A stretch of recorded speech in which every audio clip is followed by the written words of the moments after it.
Hello and welcome to Arbawaz Academy. I hope all of you are doing well. Well, continuing the rapid revision series, which is wholly and solely based on PYQs, as you all know. So far हमने बहुत सारे questions किए हैं, 2-4 papers में किए हमने, जिसमें हमने JNK का GK और जो आपका GS पोर्शन है वो सारा देखा कुछ पेपर्स में, ठीक है। तो आज हम देखेंगे पेपर ये जो आए हैं स्टेनोग्राफर 2024 का ये पेपर है। उसी के जो हैं GK और GS के क्वेश्चंस हम देखेंगे यहाँ पे। और अभी तक अगर आपने सब्सक्राइब नहीं किया तो सब्सक्राइब ज़रूर करें। और एक इम्पॉर्टेंट चीज़ ये है कि आज मैंने जो है एप्टीट्यूड और रीजनिंग पे भी एक वीडियो बनाया है और वो मैंने डाला है अभी चैनल पे, तो उसको भी आप ज़रूर देखिए। उसमें भी PYQs ही आपको देखने को मिलेंगे, उनको कैसे सॉल्व करना है। एप्टीट्यूड और रीजनिंग के क्वेश्चंस मिक्स है वो, उसको भी ज़रूर देखें। So let's continue this series and let's continue this lecture today and let's start from the first slide. One more request, if you are not subscribe, do subscribe and share with your friends. So now here is the first question. The first question says, which institution has launched the 100 microsites project? कौन सा institution ऐसा है जिसने launch किया है 100 microsites project? So remember this was asked in 2024. So this is related to current affairs of that time. But what is more important here? This question is relevant even today because this is very important project and you have to remember this. This 100 microsites project, this was launched by NHA, that is National Health Authority. Option number C would be the correct option here. So National Health Authority has launched this 100 microsites project under the Ayushman Bharat Digital Mission. You have to remember this mission is Ayushman Bharat Digital Mission. Under this mission, these 100 microsites project was launched. अब इसका objective क्या है, इसका M क्या है? इसका aim है to accelerate the adoption of digital health services. जो भी डिजिटल हेल्थ सर्विसेज आजकल मिल रही हैं लोगों को, उन्हीं को एक्सेलरेट करना ताकि ज़्यादा से ज़्यादा जो है डिजिटल फैसिलिटीज़ हम अवेलेबल करें, चाहे वो हमारे हॉस्पिटल्स हो, लोकल हेल्थ फैसिलिटीज़ हो, क्लिनिक्स हो, उनमें ज़्यादा से ज़्यादा डिजिटलाइजेशन आ जाए, ठीक है। तो ये इसलिए इम्पॉर्टेंट है क्योंकि आजकल का ज़माना जो है ज़्यादा डिजिटलाइजेशन की तरफ जा रहा है, इसलिए ये भी प्रोजेक्ट इसने लॉन्च किया गया था। तो याद ये रखेंगे। इसके साथ साथ यहाँ पे एक और क्वेश्चन बन सकता है, अगर बनाने वाले ने चाहा तो बन सकता है। वो ये है कि ABDM के अंदर, यानी कि इस आयुष्मान भारत डिजिटल मिशन के अंदर सबसे पहली माइक्रोसाइट जो है वो कहाँ पे लॉन्च की गई थी? सबसे पहली माइक्रोसाइट यहाँ पे मिज़ोरम में इन्होंने लॉन्च की थी, ठीक है। मिज़ोरम में इज़वाल जो है यहाँ पे लॉन्च की गई थी। ये क्वेश्चन बन सकता है, बट ये कुछ ज़्यादा ही डीप हो गया, लेकिन फिर भी आप याद रखेंगे। Do remember this important aspect of this question. Now, what are important things that can be asked from this slide as well, from the other options? Look at this NABARD. NABARD is what? National Bank for Agriculture and Rural Development. So I'm not writing this here, but I hope you all of knowing this National Bank for Agriculture and Rural Development. तो ये एक apex body है जो regulate करती है हमारा ये जो NABARD है, sorry let me right it here. ये एक एपेक्स बॉडी है जो क्या करता है, रेगुलेट जो भी हमारे जो कोऑपरेटिव्स हैं उनको रेगुलेट करती हैं, और जो रीजनल रूरल बैंक्स हैं, RRBs, रीजनल रूरल बैंक्स जो हैं उनको भी रेगुलेट करती हैं NABARD। तो रिमेंबर दिस। और कभी कभी ये भी पूछा जाता है कि NABARD को एस्टैब्लिश कब किया गया था, और वो आपका डेट रहेगा 1982 में NABARD को एस्टैब्लिश किया गया था। इसका काम क्या है? टू रेगुलेट द RRBs as well as cooperative banks जो भी इंडिया में देखने को मिलते हैं। और उसके साथ साथ आपको ये भी याद रखना है कि इसका जो हेडक्वार्टर NABARD का वो है कहाँ पे? हेडक्वार्टर NABARD का मुंबई में इसका हेडक्वार्टर, ठीक है। और ये जो हमारा RBI है उसका भी हेडक्वार्टर कहाँ पे आता है? मुंबई में ही, वो भी ध्यान रखेंगे। इसके बाद नीति आयोग की अगर मैं बात करूँ तो ये तो आपको पता ही है, NITI Aayog is national institution for transforming India. ये जो है 2015 में, ये मैंने शायद कल भी एक वीडियो में आपको बताया था, 2015 में इसने रिप्लेस किया था प्लानिंग कमीशन को। किसको? प्लानिंग कमीशन को। इससे पहले प्लानिंग कमीशन हुआ करता था, उसको रिप्लेस किया नीति आयोग ने। यहाँ ये जो है एक पॉलिसी थिंक टैंक है, इंडिया की हाईएस्ट पॉलिसी थिंक टैंक आप बोल सकते हो, जो कि गवर्नमेंट ऑफ इंडिया के अंदर काम करती हैं। और इसके जो चेयरपर्सन होते हैं वो होते हैं PM, प्राइम मिनिस्टर, ठीक है। ये बातें यहाँ से पूछ सकता है एग्जामिनर, इसका ध्यान रखेंगे। एक और इम्पोर्टेंट फैक्ट यहाँ पे है, national institute of virology, national NIV इसको हम बोलते हैं। ये जो लास्ट ऑप्शन है नेशनल इंस्टीट्यूट ऑफ वायरोलॉजी, ये लोकेटेड है पुणे में, ठीक है। ये आप याद रखेंगे, ये पुणे में है, national institute of virology, Pune Maharashtra में है। तो ये सारे पॉइंट्स मैंने यहाँ पे डिस्कस किया। आई होप आप ये सब नोट कर रहे होंगे। अगर पसंद भी आ रहा होगा तो लाइक ज़रूर करें इस वीडियो को। आपकी सपोर्ट की काफ़ी ज़्यादा ज़रूरत है भाई को, इसलिए लाइक ज़रूर करें। आगे बढ़ेंगे नेक्स्ट क्वेश्चन की ओर, देखेंगे नेक्स्ट क्वेश्चन। हमारा नेक्स्ट क्वेश्चन है, विच institution release the consultation paper on digital inclusion in the era of emerging technologies? कौन सा इंस्टीट्यूशन ने या इनमें से रिलीज किया कौन सा consultation paper on digital inclusion? अभी भी हमने डिजिटलाइजेशन पे बात की, फिर से डिजिटलाइजेशन की बात यहाँ पे हो रही है। इस पर एक पेपर कंसल्टेशन पेपर बनाया गया था और उसको वहाँ पे इन्होंने रिलीज किया था। तो ये आपको बोलना है किसने किया? नीति आयोग ने, ट्राई, नेस्कॉम, RBI। अगर आपको पता होगा जो हमारी telecom regulatory authority of India है, दैट इज ट्राई, यही तो रेगुलेट करता है हमारा जो भी टेलीकॉम से रिलेटेड चीज़ें हैं। तो ये जो कंसल्टेशन पेपर था for emerging technologies, sorry digital inclusion के बारे में जो बात कर रहा है, तो ये भी इसी ने किया था, दैट इज ट्राई, ठीक है। तो यहाँ पे 1-2 पॉइंट्स और याद रखेंगे। ये जो ट्राई है ये स्टैट्यूटरी बॉडी है, स्टैट्यूटरी बॉडी का मतलब ये होता है कि ये अंडर लॉ बनती है, ठीक है। पार्लियामेंट ऐसी बॉडीज़ को कब क्रिएट करता है, जब पार्लियामेंट में एक लॉ बनता है, उस लॉ के बाद इन बॉडीज़ का जो है बनाया जाता है, उन्हीं को बोलते हैं स्टैट्यूटरी लॉ, यानी कि इनकी बैकिंग होती है फ्रॉम ए लॉ।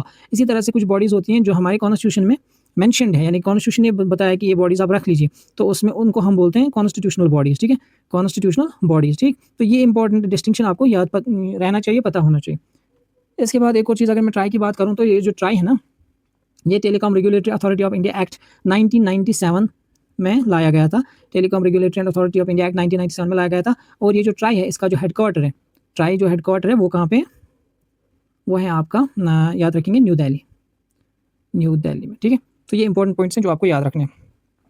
एक और चीज़ जो आपको यहाँ पे याद रखनी होगी वो है रिगार्डिंग आरबीआई। वैसे आपको पता होनी चाहिए, आरबीआई के रिगार्डिंग बहुत सारे पॉइंट्स हैं जो आपको याद होने चाहिए। जैसे कि आरबीआई कब बना, ये 1 अप्रैल 1935 को बना है, ठीक है, 1 अप्रैल 1935, ये आपको पता होना चाहिए। आरबीआई एक्ट आया था 1934 में, तो 1 अप्रैल 1935 को इस्टेब्लिश होता है। इसका हेडक्वार्टर कहाँ पे, ये मुंबई में है। कहाँ पे, मुंबई में। तो ये भी आपको याद रखना है। और आरबीआई को बोलते हैं, ये जो रिजर्व बैंक ऑफ इंडिया, इसको बोलते हैं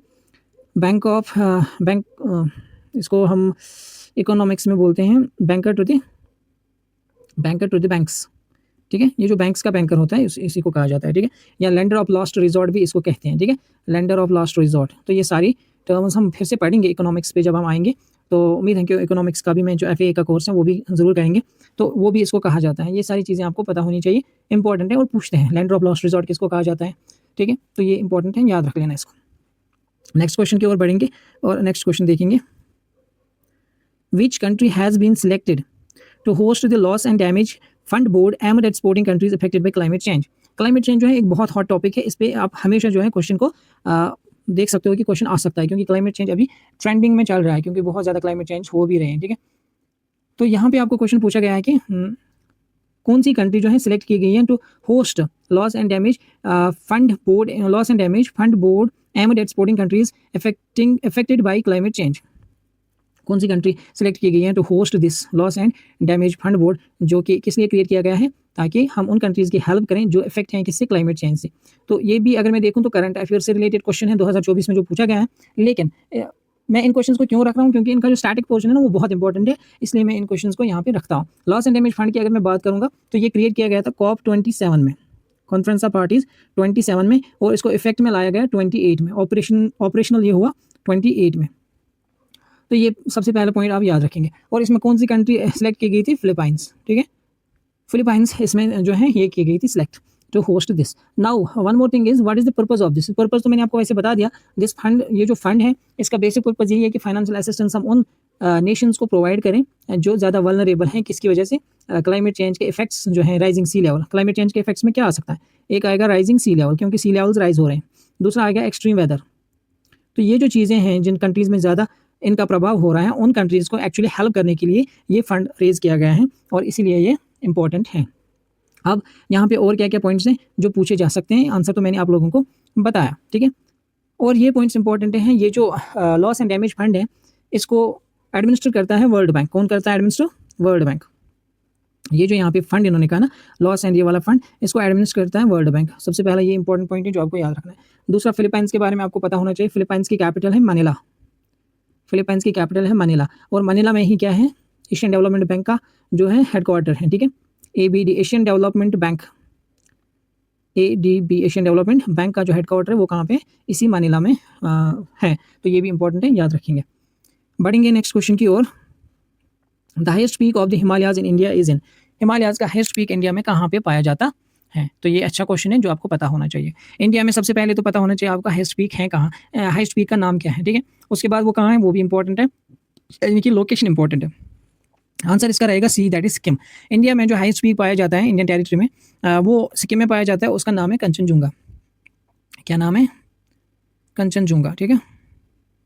तो ये आपको पता होना चाहिए। इसकी हाइट कितनी है, 8586 मीटर्स, ठीक। तो इंपॉर्टेंट है, इसको याद रखना है। इंडिया में हाईएस्ट पीक, लेकिन ये इंपॉर्टेंट इसलिए भी हैं क्योंकि आपको ये भी याद रखना पड़ेगा, ये जो है ना, ये बॉर्डर पे पड़ता है, इंडिया और नेपाल के बॉर्डर पे। कंचनजुंगा जो है इंडिया एंड नेपाल के बॉर्डर पे पड़ता है। तो अगर हम देखेंगे पूरी तरह से जो इंडियन टेरिटरी में है वो वाला पीक ये नहीं है, ठीक है। तो लेकिन चूंकि ये इंडिया की बाउंड्री में आता है तो इसलिए यहाँ पे आंसर इसका रहेगा Kanchenjunga, highest peak of the Himalayas जो कि इंडिया में आता है कंचनजुंगा, ठीक। लोकेशन कहाँ पे है, इसकी सिक्किम में है, ठीक है, और ये बॉर्डर पे पड़ता है इंडिया और नेपाल के। तो ये 3-4 पॉइंट्स याद रखेंगे। K2 जिसको हम बोलते हैं गुडविन ऑस्टिन, ये कहाँ पे पड़ता है, ये आपका पड़ता है POK में, ठीक है, जो पाकिस्तान ऑक्यूपाइड कश्मीर है वहाँ पे पड़ता है ये, और इसकी हाइट 8611 मीटर है, ये भी याद रखेंगे। इंपॉर्टेंट पॉइंट्स हैं दोनों पूछे जाते हैं। अगर मैं बात करूँ इंडिया की हाईएस्ट पीक की, जो इंटायरली जो पूरी तरह से इंडिया का, मैं ये अब बात कहूँ कि पूरी तरह से कौन सा पीक ऐसा है जो इंडिया में है इंटायरली, यानी कि पूरी तरह से इंडिया में है, जो किसी के बॉर्डर में या किसी और देश के साथ मिलता नहीं है, वो कौन सा पीक है हिमालयाज का, तो वो आपका आएगा नंदा देवी। क्या, नंदा देवी, जो कम्प्लीटली कहाँ पे है, इंडिया में। नंदा देवी पीक जो है कम्प्लीटली इंडिया में है, और ये हाईएस्ट पीक में कंसिडर करूँगा अगर मैं कहूँगा इंटायरली विद इन इंडिया, ठीक। ये कहाँ पे पड़ता है, उत्तराखंड में। तो ये पॉइंट भी इंपॉर्टेंट है, याद रखना इसको, उत्तराखंड में ये पड़ता है। तो ये आपको याद रखने की बहुत ज़्यादा ज़रूरत है, इसमें कन्फ्यूजन होता है जब एग्जाम में ये पॉइंट्स आते हैं। नेक्स्ट क्वेश्चन की ओर बढ़ेंगे, देखेंगे next question, which is the smallest union territory of India in terms of total area. In terms of total area आपको बताना है कौन सी सबसे स्मॉलेस्ट यूनियन टेरिटरी है इंडिया की। तो इसका जो आंसर है वो क्या रहेगा आपका, ये सारी वैसी यूनियन टेरिटरीज यहाँ पे दी गई हैं, तो सबसे छोटी है इसकी लक्षद्वीप। ऑप्शन नंबर डी यहाँ पे करेक्ट ऑप्शन होगा। लक्षद्वीप जो है इंडिया की सबसे स्मॉलेस्ट यूनियन टेरिटरी पाई जाती है। इसका जो एरिया है वो सिर्फ 32 स्क्वायर किलोमीटर्स हैं, ठीक है, 32 स्क्वायर किलोमीटर। तो ये भी याद रखेंगे। लक्षद्वीप की कैपिटल क्या है, कावारत्ती। कावारत्ती जो है वो लक्षद्वीप की कैपिटल है, इसको भी याद रखेंगे। और ये जो लक्षद्वीप है ये कहाँ पे पड़ता है आपका, अरेबियन सी में, ठीक है, अरेबियन सी में। ये भी इंपॉर्टेंट है जो आपको याद रखना पड़ेगा। इसके साथ साथ एक और इंपॉर्टेंट बात जो आप याद रखेंगे, ये जो लक्षद्वीप है ना, ये एक आर्चपेलागो है, आर्चपेलागो ऑफ 36 आइलैंड्स। इसमें 36 आइलैंड्स हैं टोटल, ठीक। तो ये भी इंपॉर्टेंट पॉइंट है, याद रखेंगे। Archipelago of 36 islands which lies in the Arabian Sea. इसकी कैपिटल कावारत्ती मैंने बोला, इसका एरिया भी मैंने बोला आपको, और ये सबसे स्मॉलेस्ट यूटी है इंडिया की। अगर मैं लार्जेस्ट यूटी की बात करूँ इन टर्म्स ऑफ एरिया, तो वो अभी लद्दाख है, ठीक है। लार्जेस्ट यूटी की बात करूँ इन टर्म्स ऑफ एरिया, वो अभी लद्दाख है, इसको भी याद रखना। यहाँ पे जो पुडुचेरी का नाम इसने दिया है ना, तो इसके बारे में भी याद रखना, ये भी एक हमारी यूटी है पुडुचेरी। ये 4 डिस्ट्रिक्ट्स से बनी है जो कि अनकनेक्टेड है। पुडुचेरी जो है ना 4 डिस्ट्रिक्ट्स हैं इसके, और ये जो चारों डिस्ट्रिक्ट्स इसके जो है ना ये अनकनेक्टेड है, ये आपस में कनेक्शन नहीं है इनका। तो इसको भी याद रखना, ऐसा क्वेश्चन पूछते हैं। नेक्स्ट क्वेश्चन की ओर बढ़ते हैं। काला चक्र ceremony is associated with which religion. ये आर्ट एंड कल्चर का क्वेश्चन है। आपको पूछा गया है कि काला चक्र जो सेरेमनी है वो किस रिलीजन के साथ एसोसिएटेड हैं। तो यहाँ पे काला चक्र का मीनिंग क्या है पहले ये पता होना चाहिए, और अगर याद है, ये तो वैसे भी स्टैटिक पोर्शन है, तो ये जो काला चक्र है ना ये एसोसिएटेड है बुद्धिज्म के साथ। किसके साथ, बुद्धिज्म के साथ। इसका मतलब होता है व्हील ऑफ टाइम, काला चक्र व्हील ऑफ टाइम या टाइम साइकिल, आप इसको सिंपली याद रख सकते हैं टाइम साइकिल के साथ, ठीक है। तो ये पॉइंट्स इंपॉर्टेंट है, इसको याद रखना है, सिर्फ ये बुद्धिज्म से रिलेटेड है। अब ये बुद्धिज्म में बहुत टाइप्स के बुद्धिज्म है। एक होता है हिनायान बुद्धिज्म, दूसरा होता है महायान बुद्धिज्म। वज्रयाना बुद्धिज्म भी इसी तरह से एक उसका सब टाइप है, जिसको हम तिब्बतियन बुद्धिज्म के नाम से भी जानते हैं। तो ये वज्रयान बुद्धिज्म का हिस्सा है। अगर थोड़ा सा ज़्यादा आपको डीप जाना है तो हम ये पढ़ते हैं कि ये महायान बुद्धिज्म में वज्रयान बुद्धिज्म का पार्ट है, वज्रयाना बुद्धिज्म। तो ये इंपॉर्टेंट है, बस इतना याद रखना बहुत ज़रूरी है यहाँ पे। और ये जो प्रैक्टिस होती है ना काला चक्र, ये दलाई लामा ही करता है, ठीक है। दलाई लामा हमेशा, मतलब ऑफन ये दलाई लामा ही करता है इनका, तो याद रखना है। जैनिज्म के साथ क्या जुड़ा है, महावीर। जैनिज्म के साथ जुड़ा है महावीर जयंती, जो अक्सर हम देखते हैं जिस पे छुट्टी भी होती है शायद, तो महावीर जयंती याद रखेंगे। और पर्युषाना, तो ये छोड़ो, अभी हम ज़्यादा डीप नहीं जाएंगे इसके बारे में। ऑब्वियसली आर्ट एंड कल्चर का अगर हम देखेंगे तो इसके अलग से लेक्चर जब होंगे तब हम इनमें बहुत अच्छे से जाएंगे। हिंदुइज्म में आपको पता है सबसे बड़ा मेला लगता है, that's called as Kumbh Mela. Hinduism में जो सबसे बड़ा मेला लगता है उसको हम कुंभ मेला बोलते हैं, जो अभी लगा था, ठीक है ना, पिछले साल। तो इसको भी याद, लार्जेस्ट रिलीजियस गैदरिंग होती है, याद रखना। इस्लाम की तो बात आपको पता होगी, इस्लाम में सबसे बड़ी चीज़ जो है वो है हज, पिलग्रिमेज टू मक्का, इसको भी थोड़ा ध्यान में रखना है। नेक्स्ट देखेंगे, who among the following Arab scholars studied Sanskrit and astronomy for a decade at Varanasi. इनमें से कौन से अरब स्कॉलर ऐसे थे जो वाराणसी में उन्होंने संस्कृत और एस्ट्रोनॉमी को बहुत साल तक पढ़ा और सीखा। तो कौन से ऐसे थे, अल बिरूनी, आमिर खुसरो, अल बिदारी, अल मशीर। तो ये अच्छा क्वेश्चन है, और यहाँ पे जिनका जिक्र किया जा रहा है ना अल बिरूनी का, ये इंपॉर्टेंट है। तो यहाँ पे इसका आंसर जो है पहले वो तो अल बिरूनी है, ठीक है। तो अल बिरूनी का पूरा नाम क्या था ये भी पूछा जा सकता है। तो याद रखेंगे अबू रैहान उल बिरूनी। तो इनका पूरा नाम जो था दैट वाज अबू रेहानुल बिरूनी, इसलिए इनको शॉर्ट में अल बिरूनी कहा जाता है। ये एक पर्शियन स्कॉलर थे जो आए थे महमूद ऑफ गज़नी के साथ, जब वो इंडिया आए 11वीं सेंचुरी में, तो ये महमूद ऑफ गज़नी के साथ आए थे, ये भी याद रखना ज़रूरी है। इसके बाद बात करेंगे तो वाराणसी और संस्कृत में इन्होंने स्टडी की किसकी, हिंदू फिलॉसफी की और इंडियन एस्ट्रोनॉमी की, ठीक है। तो ये आपको याद रखना है। इसने बुक लिखी है जिसको हम किताबुल हिंद के नाम से जानते हैं, ठीक है, किताब उल हिंद, अल बिरूनी की बुक है, ये इंपॉर्टेंट है, इसको याद रखना, पूछी जाती है। इसका दूसरा नाम कभी कभी कहा जाता है तहकीक हिंद, किताबुल हिंद का दूसरा नाम क्या है, तहकीक हिंद भी इसको कहा जाता है, तहकीक ए हिंद। तो ये बुक इंपॉर्टेंट है, नाम दोनों एक ही बुक के हैं। तो ये इंपॉर्टेंट पॉइंट्स हैं यहाँ पे अल बिरूनी से रिलेटेड जो आपको याद रखना है। और ये भी याद रखेंगे कि ये किसके साथ आया था, महमूद गज़नी के साथ, महमूद ऑफ जो गज़नी के थे, महमूद ऑफ गज़नी, उन्हीं के साथ ये आया था। तो ये पॉइंट्स तो हो गए। अब और क्या पॉइंट्स हैं इंपॉर्टेंट जो आपको इसमें याद रखने। आमिर खुसरो के बारे में थोड़ी सी मैं बात करूँगा, क्योंकि आमिर खुसरो के बारे में बहुत कुछ पूछा जाता है। इनको ही बोला जाता है पैरट ऑफ इंडिया या तोता हिंद। आमिर खुसरो जो है इनको कहा जाता है parrot of India, parrot of India या तोताई हिंद, जो आपको ट्रांसलेट में समझ आ जाएगा, ठीक है। पैरट ऑफ इंडिया, ये याद रखेंगे। ये एक सूफी म्यूजिशियन थे और पोइट थे जो कि दिल्ली सल्तनत के टाइम पे यहाँ पे ज़्यादातर एक्टिव थे। यानी कि दिल्ली सल्तनत में चूँकि बहुत डायनास्टीज थी अलग अलग, तो याद रखेंगे दिल्ली सल्तनत में ये अलाउद्दीन खिलजी के टाइम पे ज़्यादा एक्टिव थे, Alauddin Khilji, Aamir Khusro.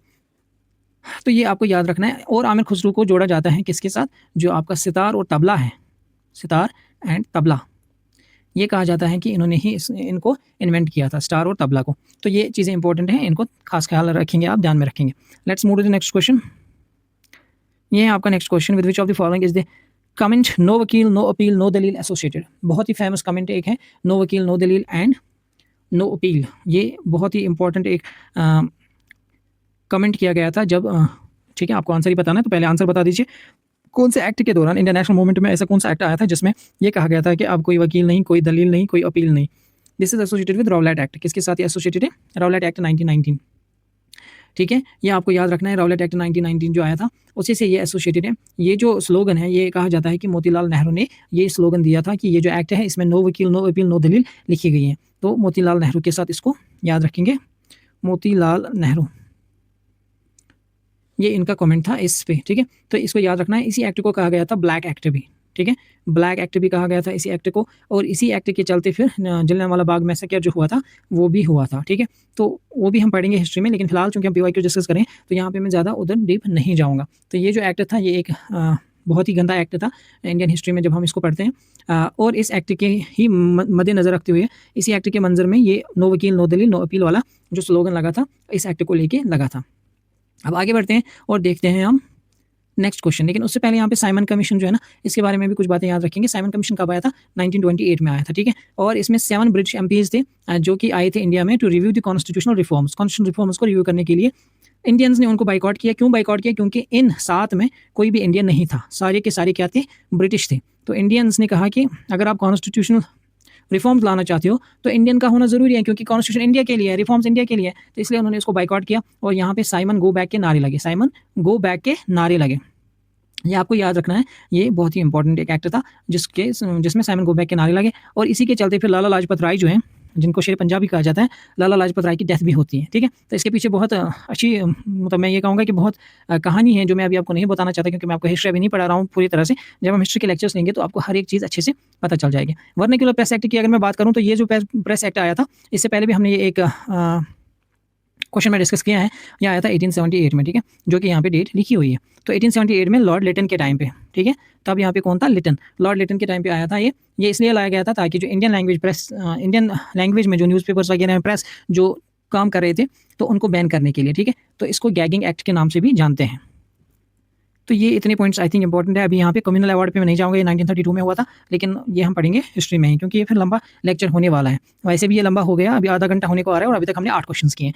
But let's continue, move to the next question. As per the 2011 census which is the least populated state in India. Census के बारे में हमेशा क्वेश्चन आते हैं, तो यहाँ पे बहुत सारे फैक्ट्स हैं जो आपको याद रखने पड़ेंगे। आपको कहा गया है कि लीस्ट पॉपुलेटेड स्टेट कौन सा है इंडिया का एज पर 2011 सेंसस। तो यहाँ पे आपको याद रखना पड़ेगा एज पर 2011 सेंसस जो स्कीम है हमारा, वो लीस्ट पॉपुलेटेड स्टेट है, लीस्ट पॉपुलेटेड स्टेट है अमंग ऑल इंडियन स्टेट्स। अभी हमने देखा लक्षद्वीप, ठीक है ना, अभी हमने लक्षद्वीप पे एक क्वेश्चन देखा था, सबसे कम एरिया इसका है, लेकिन यूटीज़ में ये लीस्ट पॉपुलेटेड है, यूटीज़ में लीस्ट पॉपुलेटेड है, इस फैक्ट को भी याद रखेंगे। और सिक्किम तो हैं जो स्टेट्स में से लीस्ट पॉपुलेटेड है, ठीक है। तो ये इंपॉर्टेंट 2 पॉइंट्स हैं जो आप याद रखेंगे। मोस्ट पॉपुलेटेड तो आपको पता होना चाहिए, मोस्ट पॉपुलेटेड स्टेट कौन सा है हमारा, यूपी। मोस्ट पॉपुलेटेड स्टेट आपका यूपी आएगा, जिस ठीक है। इसके बाद हाईएस्ट सेक्स रेशियो केरला में आए, हाईएस्ट सेक्स रेशियो केरला का है 1040 था कुछ इसके अकॉर्डिंग, 2011 के सेंसस के अकॉर्डिंग। अगर मैं लीस्ट सेक्स रेशियो की बात करूं तो obviously none other than Haryana. Least sex ratio की बात करूं, none other than Haryana. Least sex ratio ये भी याद रखेंगे, हाईएस्ट सेक्स रेशियो ये भी याद रखेंगे, पूछा जाता है। हाईएस्ट लिटरेसी, उसके लिए भी आपको केरला याद रखना पड़ेगा, क्योंकि ये तो हमें पता ही है साउदर्न स्टेट्स हैं जो थोड़ा ज़्यादा इन चीज़ों में फॉरवर्ड है। तो हाईएस्ट लिटरेसी आपको केरला में देखने को मिलेगा और लीस्ट लिटरेसी आपको बिहार में देखने को मिलती है according to this 2011 census. 2011 census पे जो मैं ना एक वीडियो जरूर लाऊंगा, क्योंकि इसके बहुत सारे फैक्टर्स हैं जो आपको याद रखने पड़ेंगे। इस पर भी एक वीडियो जरूर बनेगा, लेकिन फिलहाल हम नेक्स्ट क्वेश्चन की ओर बढ़ते हैं। Indira Sagar dam located in Madhya Pradesh is built on which of the following rivers. आपको बताया गया है कि इंदिरा सागर डैम जो है, जो कि मध्य प्रदेश में लोकेटेड है, वो किस डैम में, वो किस रिवर पे बना हुआ है, ठीक है। तो इसका आंसर आप फटाफट कीजिए। इसका जो आंसर है वो रहेगा आपका जो ऑप्शन नंबर सी है हमारा, नर्मदा, ठीक है। Option number C, that is Narmada. तो नर्मदा रिवर पे बेस्ड है इंदिरा सागर डैम। ये एक मल्टीपर्पज प्रोजेक्ट है, ये आपको याद रखना है। ये कहाँ पे है, मध्य प्रदेश में, ठीक है। मल्टीपर्पज प्रोजेक्ट मध्य प्रदेश में। रिवर कौन सी है, नर्मदा रिवर, जिसपे ये बिल्ड किया गया। एक और पॉइंट जो इससे रिलेटेड है, इंदिरा सागर डैम से रिलेटेड, वो ये है कि it is the largest reservoir in India in terms of storage capacity. Largest reservoir in terms of storage capacity, in terms of storage capacity। तो ये भी इंपॉर्टेंट फैक्ट है, इसको भी याद रखना, ठीक है। नेक्स्ट देखेंगे, sorry let me drop this first. Next हम देखेंगे और भी यहाँ पे जो है ना, जैसे कृष्णा रिवर दिया गया है, तो कृष्णा रिवर पे कौन से डैम बने हैं, जरा मुझे कोई आप में से कमेंट्स में बता देगा, मैं तो वैसे भी बताने वाला हूँ। तो कृष्णा रिवर की अगर मैं बात करूँ, यहाँ पे आपको नागार्जुन सागर बहुत ही इंपॉर्टेंट डैम है, इसको याद रखना है, बार बार पूछा जाता है। नागार्जुन सागर जो है इस पे, कृष्णा रिवर पे नागार्जुन सागर, ये डैम इंपॉर्टेंट है। और इसमें एक और डैम है जिसको हम बोलते हैं अलमती। नागार्जुन सागर, एक और डैम है इस पे जिसको हम बोलते हैं अलमती। अलमती डैम जो है ये आपको कर्नाटका में देखने को मिलता है, और नागार्जुन सागर जो है ये आपको तेलंगाना और एपी, आंध्र प्रदेश में प्रस्तुत है, ठीक है। तेलंगाना और एपी शेयर करते हैं इसको, ठीक है। इसका जो भी पानी होता है उसको याद रखना, ये इंपॉर्टेंट है। अगर मैं बात करूँ इस चंबल रिवर की, तो चंबल रिवर पे गांधी सागर डैम है जो कि एमपी में पड़ता है। गांधी सागर ये आपको एमपी में पड़ेगा, मध्य प्रदेश में।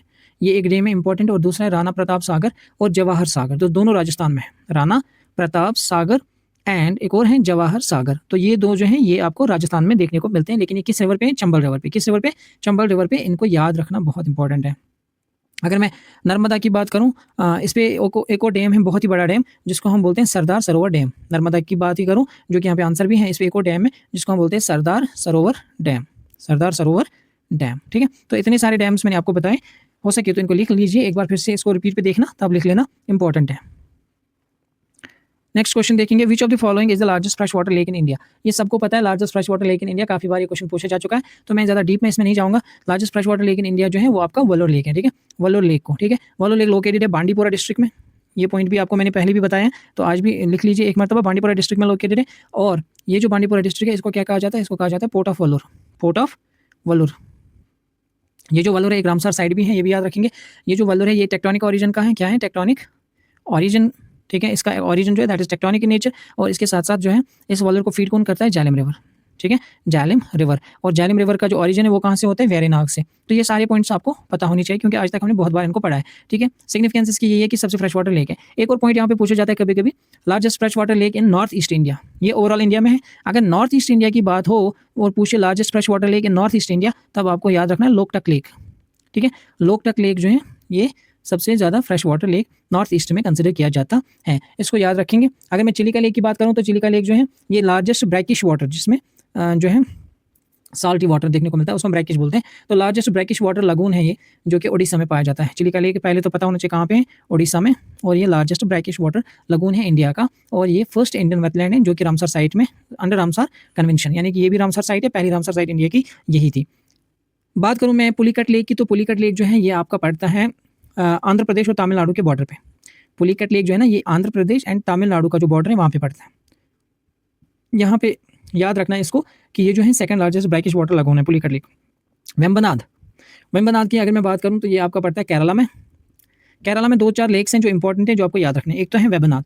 वेम्बनाड जो है ये इसमें क्या होता है, यहाँ पे एक फेमस बोट रेस होती है, उसको हम बोलते हैं नेहरू ट्रॉफी बोट रेस। क्या बोलते हैं?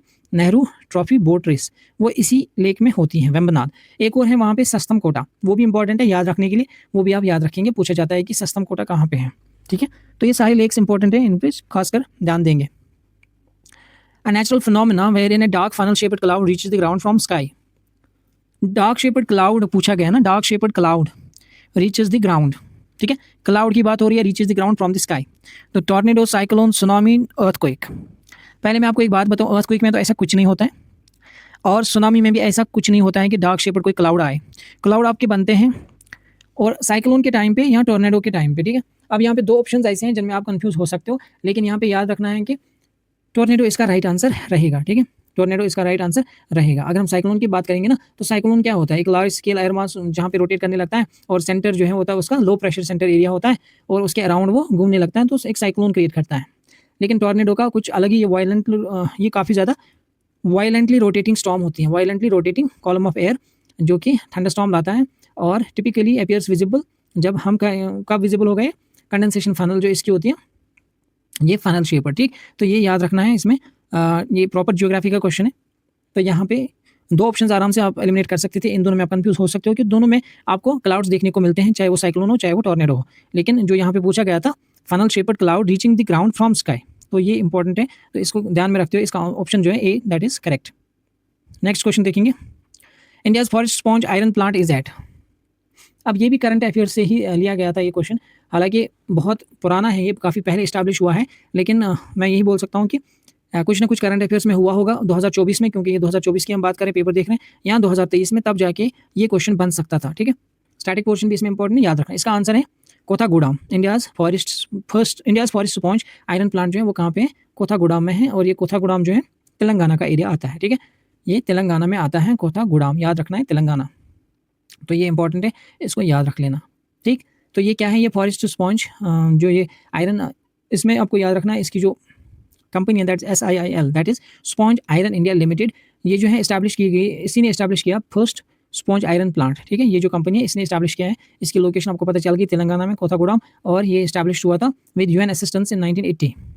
तो ये 1980 में एक्चुअली इस्टेब्लिश हुआ था। ठीक है, तो याद रखना, इसको इंपॉर्टेंट है ये। नेक्स्ट क्वेश्चन देखेंगे, नेक्स्ट क्वेश्चन है आपका, heavy retain to soil is favourable for which type of crop. ऐसी सॉइल जिसमें बहुत ज़्यादा रिटेंशन पावर हो, रिटेंशन यानी कि पानी को रिटेन करने का काफ़ी ज़्यादा कैपेसिटी होगा, वो सॉइल किस क्रॉप के लिए इंपॉर्टेंट है, किस क्रॉप के लिए वो ज़रूरी है। तो यहाँ पे आपको सॉइल्स के बारे में तो पता होना ही चाहिए, उसके साथ साथ क्रॉप्स की जो नीड है ग्रो करने के लिए उनको भी पता होना चाहिए। तो इसका आंसर आएगा शुगर कैन एंड राइस, क्योंकि शुगर कैन और राइस ऐसे 2 क्रॉप्स हैं जो बहुत ज़्यादा पानी लेते हैं। हालांकि कॉटन भी ऐसी ही सॉइल में हम लगाते हैं जो कि जिसका जो है परमिएबिलिटी बहुत कम होती है, लेकिन शुगर कैन और राइस को ज़्यादा टाइम तक पानी चाहिए होता है। तो यहाँ पे करेक्ट आंसर अगर हम बात करेंगे तो शुगर कैन और राइस आएगा आपका। ठीक है, तो इसको याद रखना है, पैडी और शुगर कैन इंपॉर्टेंट है। कॉटन जो है ना, ये हम ब्लैक सॉइल में लगाते हैं, सॉरी ब्लैक सॉइल, जिसको हम रिगर भी बोलते हैं, रिगर सॉइल। ठीक है, ब्लैक सॉइल या रिगर सॉइल मोस्टली आपको मिलेगी जो है Maharashtra side, Deccan plateau side. ठीक है, तो ये भी इंपॉर्टेंट है, याद रखना। इसमें भी हाई मॉइस्चर रिटेंशन कैपेसिटी होती है इस सॉइल की भी। ठीक है, हाई मॉइस्चर रिटेंशन कैपेसिटी होती है इसकी भी। अगर मैं मेज़ की बात करूँ तो आपको पता होना चाहिए, जो मेज़ होती है ना, ये हम लगाते हैं वेल ड्रेनर, जो लोमी सॉइल होती है, मेज़ लोमी सॉइल में आती है, लोमी सॉइल। मेज़ की रिक्वायरमेंट होती है लोमी सॉइल, कॉटन की रिक्वायरमेंट होती है ब्लैक सॉइल। ठीक है, शुगर कैन की रिक्वायरमेंट होती है हाई रिटेंटिव सॉइल, जिसमें ज़्यादा पानी ज़्यादा देर तक रहे। ठीक है, तो ये पॉइंट्स इंपॉर्टेंट है, इनको याद रखना।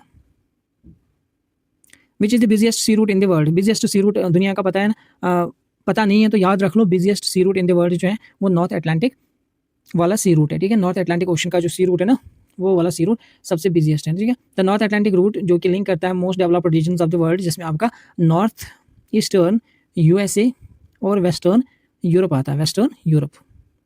तो इन 2 रीजन्स को कनेक्ट करता है ये नॉर्थ अटलांटिक जो रूट है, तो इसीलिए ये बिजिएस्ट रूट है, क्योंकि दोनों डेवलप्ड हैं, तो यहाँ से काफ़ी ज़्यादा ट्रेडिंग होती है इस रूट के ज़रिए। तो इसको बिग ट्रंक रूट भी कहा जाता है, big trunk route, big trunk route भी इसको इसलिए कहा जाता है। तो इसको याद रखना है, इंपॉर्टेंट है। दूसरा ये भी याद रखेंगे, जो पनामा कैनल है वो कनेक्ट करती है अटलांटिक ओशन को पैसिफिक ओशन के साथ। ठीक है, तो यहाँ पे मैं वो पॉइंट्स लिख लेता हूँ, बहुत इंपॉर्टेंट पॉइंट्स हैं ये। पनामा कैनल, पनामा कैनल जो है that connects Panama canal connect किसको करता है, आपको याद रखना अटलांटिक ओशन को और Pacific ocean. Panama canal connect करता है अटलांटिक ओशन को और पैसिफिक ओशन को, इसको याद रखना है। इसके साथ साथ सुइज कैनल जो है वो मेडिटेरेनियन सी को रेड सी के साथ जोड़ती हैं, ये भी इंपॉर्टेंट रहेगा आपके लिए। सुइज कैनल जो है मेडिटेरेनियन सी टू रेड सी, ठीक है। मैं पूरा नहीं लिख रहा हूँ, अगर आप लिख रहे हैं तो अच्छे से आपको नोट कर लीजिए। सुइज कैनल कनेक्ट करते हैं मेडिटेरेनियन सी को रेड सी के साथ, ये इंपॉर्टेंट है। और पनामा कैनल ये इंपॉर्टेंट है, इन पे क्वेश्चन पूछे जाते हैं। अटलांटिक ओशन और पैसिफिक ओशन को कनेक्ट करती है, ठीक है। तो ये इंपॉर्टेंट पॉइंट्स हैं, इनको याद रखना है, इनको भूलना नहीं है। नेक्स्ट क्वेश्चन देखेंगे अपना, हरि पर्वत फोर्ट, हरि पर्वत वॉज बिल्ट बाय। अब ये हरि पर्वत किसने बिल्ड किया, काफ़ी बार ये क्वेश्चन आ चुका है अब तक। एम्पेरर हुमायूं बिल्कुल नहीं, चंद्रगुप्त मौर्य बिल्कुल नहीं, ये भी नहीं, अता मोहम्मद खान इसका राइट आंसर होगा, ठीक है। ये काफ़ी बार हमने अभी तक पढ़ा। इससे पहले जो इसकी जो बाहर की दीवार वगैरह थी वो अकबर ने की थी। उसके बाद जब अफगान रूल आया तो तब अता मोहम्मद खान ने हरि पर्वत फोर्ट यहाँ पे बनवाया, ठीक है। तो ये याद रखेंगे। अब ये जो है ये एक हिल है जो कि श्रीनगर में आपको पड़ता है, ये आपको पता होना चाहिए। और इसकी अगर मैं बात करूँ इसकी सिग्निफिकेंस की, तो यहाँ पे एक तो शारिका देवी टेम्पल है, शारिका देवी टेम्पल है यहाँ पे, जो कि हिंदूज़ ऑब्वियसली टेम्पल हैं जो हिंदूज़ के लिए इंपॉर्टेंट है।